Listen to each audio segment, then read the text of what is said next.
Tēnā koutou katoa, ko Martin Hanley tēnei. Hello, welcome. I'm Martin Hanley. I'm from DEBRA New Zealand, and my son Humphrey Hanley has EB.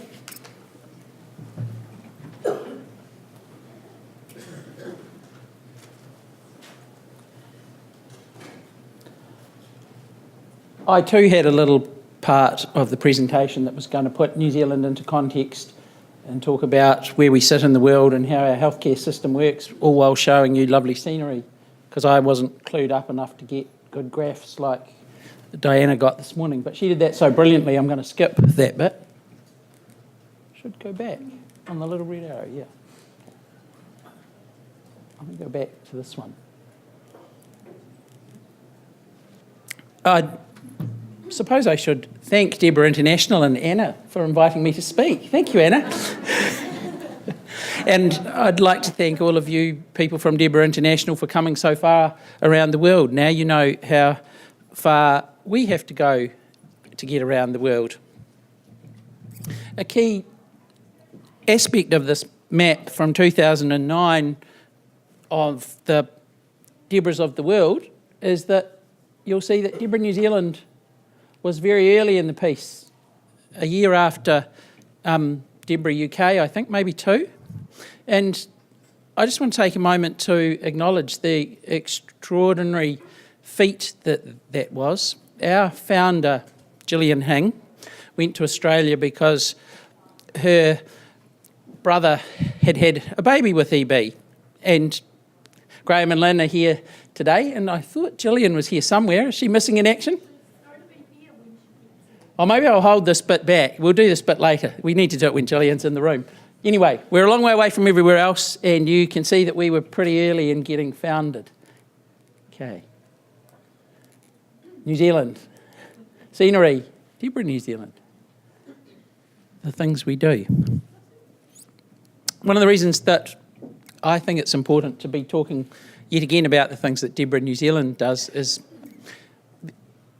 New Zealanders have an ethos that everybody deserves a fair chance and a fair deal, and we also are a multicultural society, and there's the Maori ethos that my tribe is my family. I think that pervades and underpins all of the things that DEBRA New Zealand has tried to do over the years.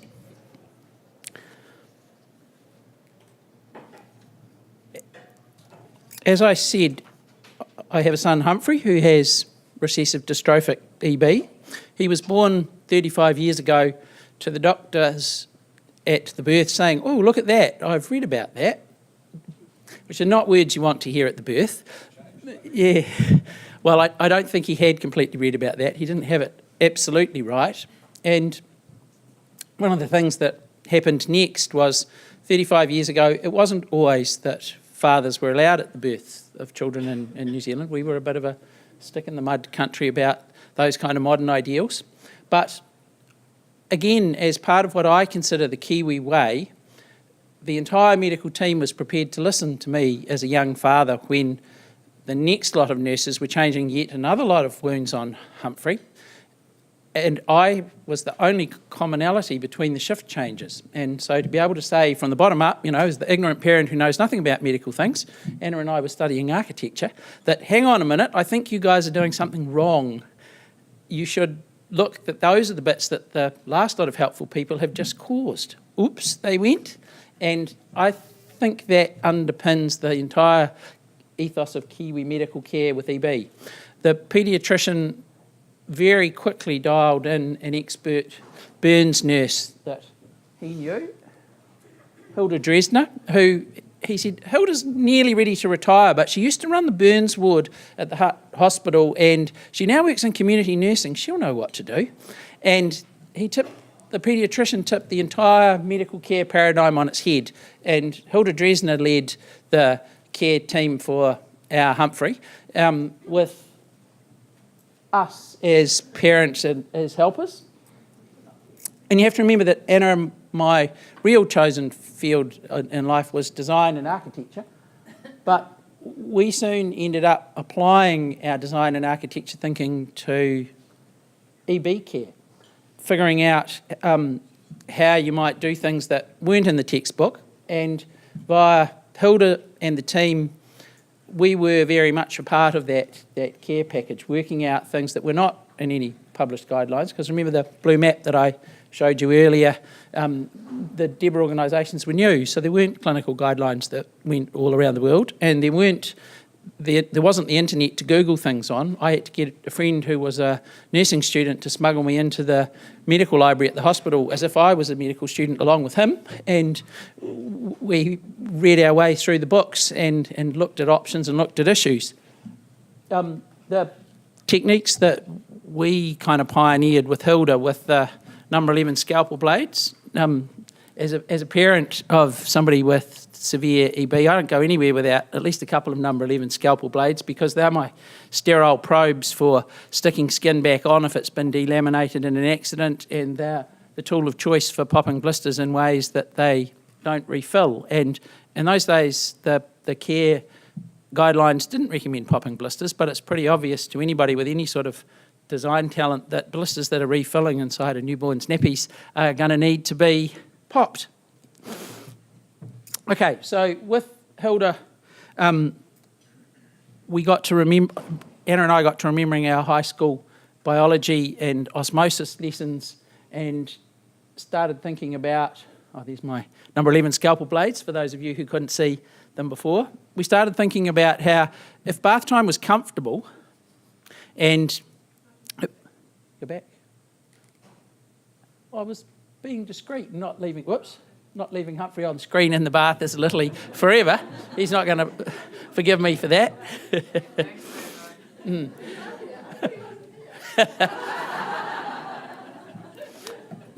You've heard a lot in the research seminars about how perhaps there's a placebo effect when we give EB patients lots of care and attention and we change their dressings daily, and other people help with the care. Well, it isn't a placebo effect. It's good basic EB care. If it's comfortable to be in the water because it doesn't sting, as a youngster, you'll play in that water and you will be quite happy to wash your wounds every day. But if you haven't balanced it to normal saline, it's going to really hurt, and you're not going to want to have a bath, and you won't be looking after the infections on your wounds as well as you might. These days, unlike back when Humphrey was little, we have wonderful high-tech non-stick dressings, and that makes a huge difference to those daily bandage changes. Oops, I can look there. Oh, sorry, I thought there was another picture. Sorry. It was. Okay. I mentioned that we'd figured out how to do emergency skin grafts in the case of trauma, and that the other things that we worked out with Hilda's coaching our team was that if you are going to be dealing with emergency traumas, that there are amazing ways you can minimise pain by applying nerve stimulus above the trauma site and offering something soft for the patient who's just been degloved to bite on. Never ever offer your finger. You only make that mistake once, but there is a wonderful primal nerve loop between the jaw and the spinal cord which incredibly minimises the pain of wherever the damage is, and if you fiddle with the bits above where the damage is, that puts stimulus into the nerve wires and it dulls the pain. Coupled with Humphrey's amazing talent for mind control and zoning out from pain, that means you can do... Yeah. That means you can put the delaminated skin back on, and delaminated skin regrafted lives, doesn't get any infections. It's much better than popped blisters. They never live and heal.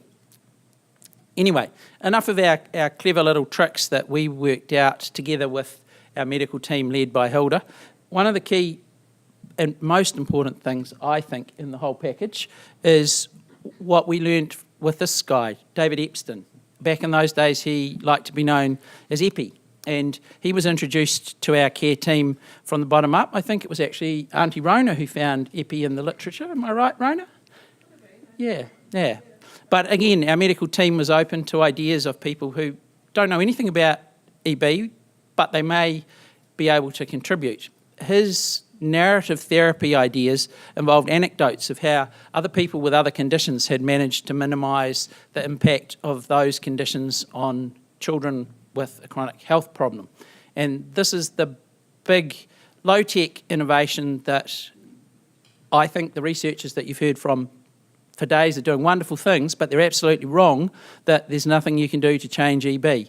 At the point when we met Epi, Humphrey was 75% an old wound or a new wound. So we're talking more raw than the little German boy you've just seen with the amazing skin transplants overseas. And he was having transfusions every 6 weeks. He hadn't grown for 2 years and he hardly walked. He sat in a ginormous baby buggy and he was interested in things that might be on the telly, but, you know, life was hard, as lots of people with EB would know.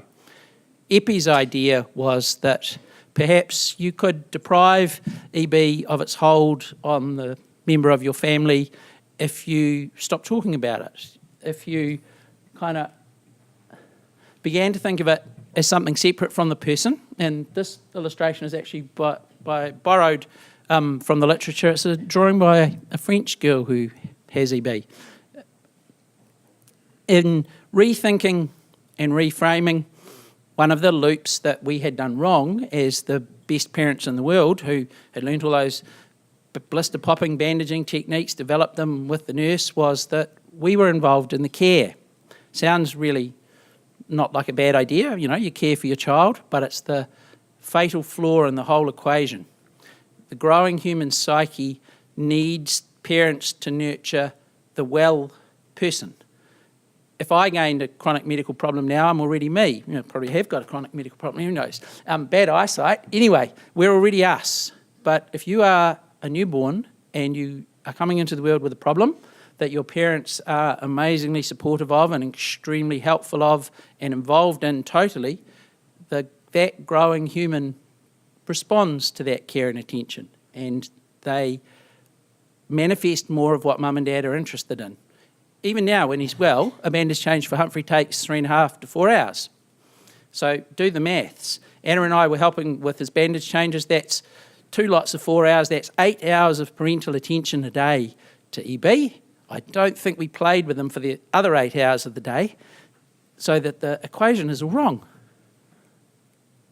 So Epi's kind of idea was that EB is this other thing that might belong in your family and your life. Oh, didn't show. Oh, there it is. Yeah. If you can deprive it of attention and stop being involved in the bandage process and add in some other people who help and maybe build a special bandage room somewhere else in your house instead of in your home. And remember, Anna and I are architects, so we dug a huge hole under our house. We put this under the front doorstep so that it's lower than the soles on your boots. It's not part of our home. Our home is on the next level up. And all the bandage stuff, sometimes it's not been the tidiest, all the bandage stuff lives down there. And Humphrey had an amazing succession of carers who joined our family, and while they were medical students, while they were nurses, while they were graduate nurses, they might just have been comedians and physiotherapists. Some of them started out as high school students and went on to become nurses. Some of them were nurses that we imported from the States. But we stopped doing it. And we very nearly didn't get it right. We were lobbying the government for the funding to implement this, and we said, well, we can stretch the funding and do it once a month, maybe once a fortnight. It'll be okay, we know how to do it. And one of the people involved in the funding argument said, you're not listening to the tale that you've just told us about how it would be better to not be doing it. You can't build a boat and then drill a hole in the bottom of it. So from age 8 till Humphrey was maybe 25, we did 4 bandage changes, and we did those on a contract because we wanted to go to Australia and go to SeaWorld, and we couldn't afford to take a bather with us. But from doing every single bandage change with one or both of us to none, I think you kind of see the difference. The young man who presented to you yesterday is not somebody overly afflicted by EB. He's still got skin that doesn't stay on, but this system really works, and it means you can have a life. Oops, another slide of the helpful bathers. We had some other technical innovations that we added into it. There's the wonderful soft silicone dressings, and there's the body armour, padded body armour suit that Anna and Humphrey developed together and had one of the bathers who happened to be an expert seamstress. So, whoops, I probably should have stayed on that one for longer. Go back.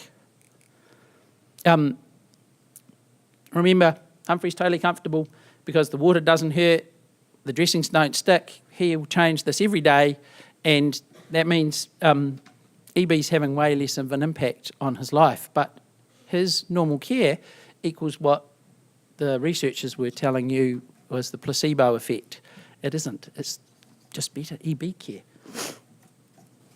Sorry, there's a couple of other things I need to add in, and I need to look at my notes or I will forget.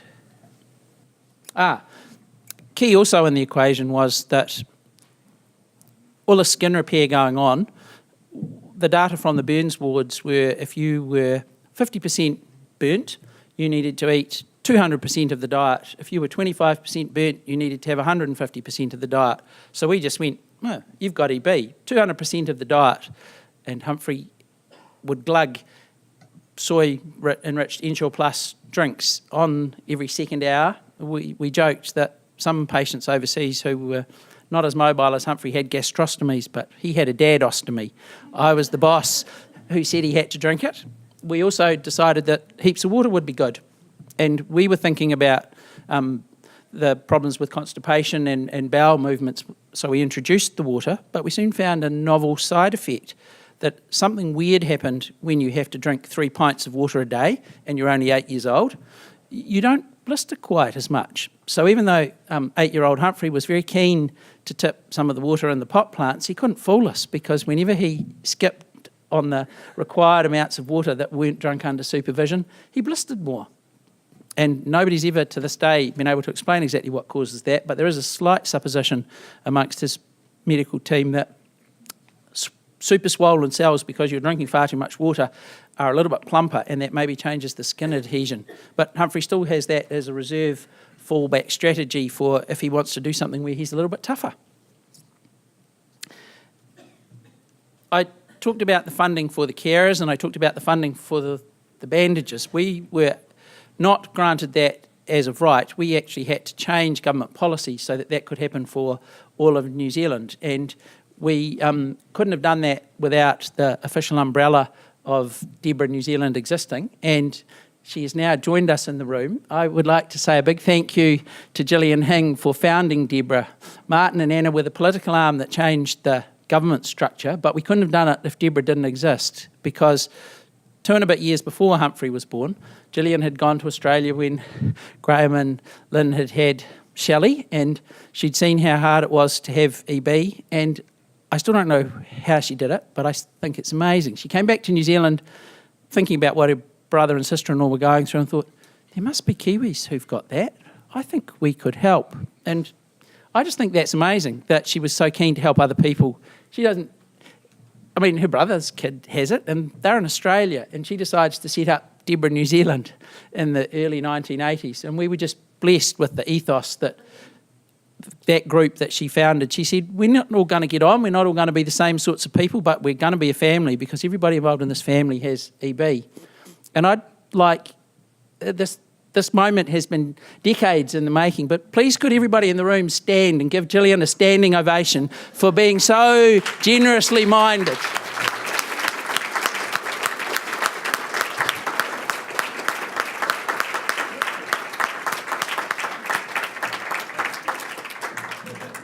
Thank you.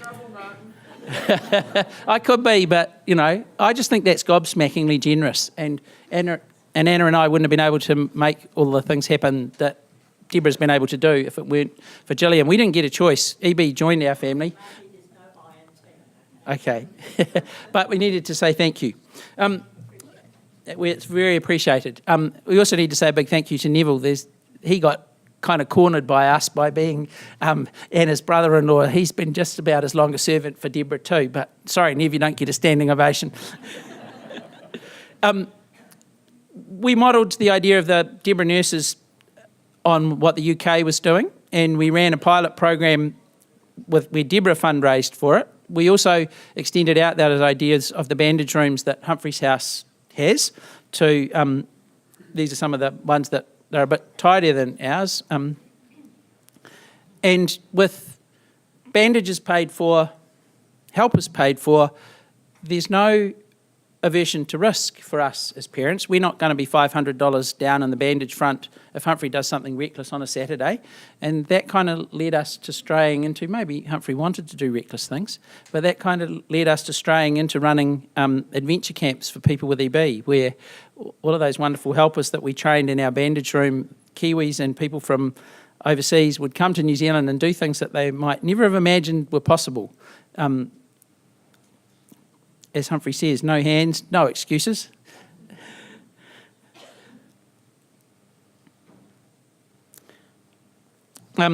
So, just to recap a little bit, the big difference that I think you can make in care is enabling the person with EB to build a positive identity as a whole person and shrinking the attention that EB has.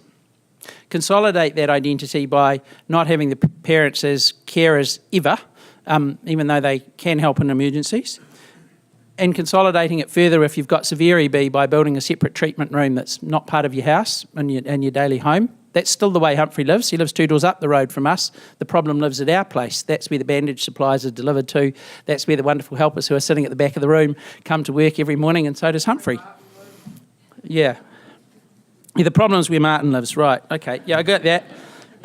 But also the other phase is comfortable treatments by having pain-free washing with normal saline bathing, padded bandage suits and comfortable silicone dressings, mind control over pain to avoid a spiralling dependence on pain medication, and wonderful government help, providing free bandages available to all of those diagnosed with EB, EB specialist nurses available above the level of those funded local helpers to provide mentoring and expert advice, and be like Hilda was for us and turn up at all the medical procedures that might not be EB related, but that somebody with EB might have to have, and free liquid nutrition so that all those with EB, it's available as if it was medicine from that Pharmac agency that you saw mentioned.